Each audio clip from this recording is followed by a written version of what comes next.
Saya terasa dalam hati hari ini apabila melihat perbalahan di kalangan pemimpin kita. Sehingga hari ini saya merasakan Parti UMNO ni harus meletakkan ketetapan.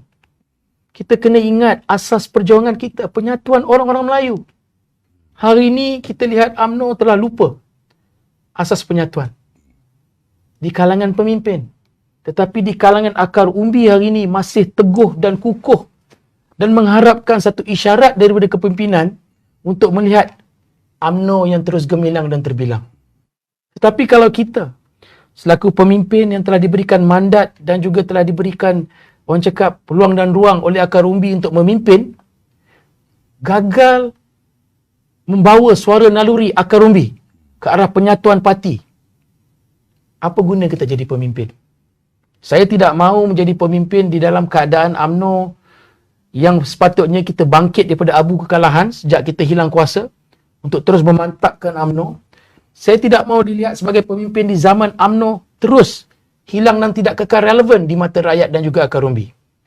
Kalau kita berterusan bercakaran, berebutan kuasa dan juga orang cakap menyalahkan antara satu sama lain, akhir sekali kita akan sekali lagi dihukum. Kita kena ingat sejarah kita hilang kuasa. PRU14 kita hilang kuasa kerana apa? Di kalangan pemimpin kita, di kalangan akar umbi, di kalangan rakyat mempertikaikan kerusi Presiden UMNO ketika itu lain dan tidak lain Datuk Seri Najib bin Tun Abdul Razak dalam isu yang begitu panas hasil ciptaan Pakatan Harapan, iaitu isu 1MDB. Seperti dalam VT tadi. Mereka menghina pemimpin UMNO. Mereka memberikan janji-janji manis, memberikan harapan yang cukup tinggi kepada rakyat. Sehingga rakyat termakan dengan janji-janji mereka, termakan dengan racun mereka. Yang paling menyedihkan, bukan saja rakyat di atas pagar, malah akar umbi UMNO juga terikut dalam permainan politik mereka. Akhirnya, sebelum kita menghadapi PRU14, institusi kita, kerusi presiden kita diserang pagi, petang, siang, malam. Bukan saja oleh Pakatan Harapan, malah juga oleh akar umbi UMNO sekali. Orang kita sendiri. Sehingga kita akhirnya apa jadi?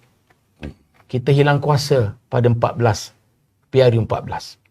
Allah SWT memberikan kita satu ingatan kepada akar umbi UMNO dan juga UMNO. Kalau kita berbalah, saya akan tarik kuasa yang telah diberikan selama lebih 60 tahun. Itu nikmat Allah yang bagi tadi ya. Dan kita musabah diri. Apabila kita hilang kuasa, kita tidak turun ke jalanan. Kita tidak mempertikaikan apa yang telah rakyat buat. Tetapi kita mengambil pendekatan untuk musabah diri, untuk kita menerima kekalahan kita. Tetapi saya sebagai pemimpin UMNO, saya tidak mengatakan menerima kekalahan.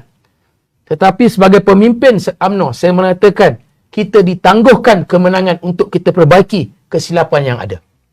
Jadi sepanjang 22 bulan, di bawah kerajaan Pakatan Harapan, janji-janji manis mereka, harapan yang tinggi, macam Abang Rafi beritahu dalam VT tadi, rakyat, akar umbi, malah di golongan penjawat awam, seronok UMNO hilang kuasa. Bersorak di Putrajaya. Kerana mengatakan inilah dia kerajaan harapan baru yang lebih baik daripada kerajaan Barisan Nasional. Ya. Ketika itu, ramai pemimpin-pemimpin yang sebelum ini melaungkan hidup Melayu dan sebagainya, lari meninggalkan parti kita.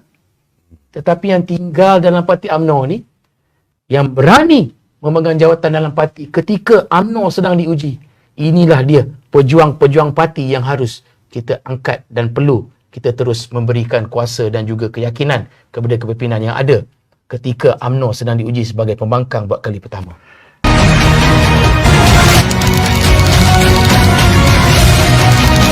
Malam ini kita nak bercakap kepada soal apa Melayu dapat.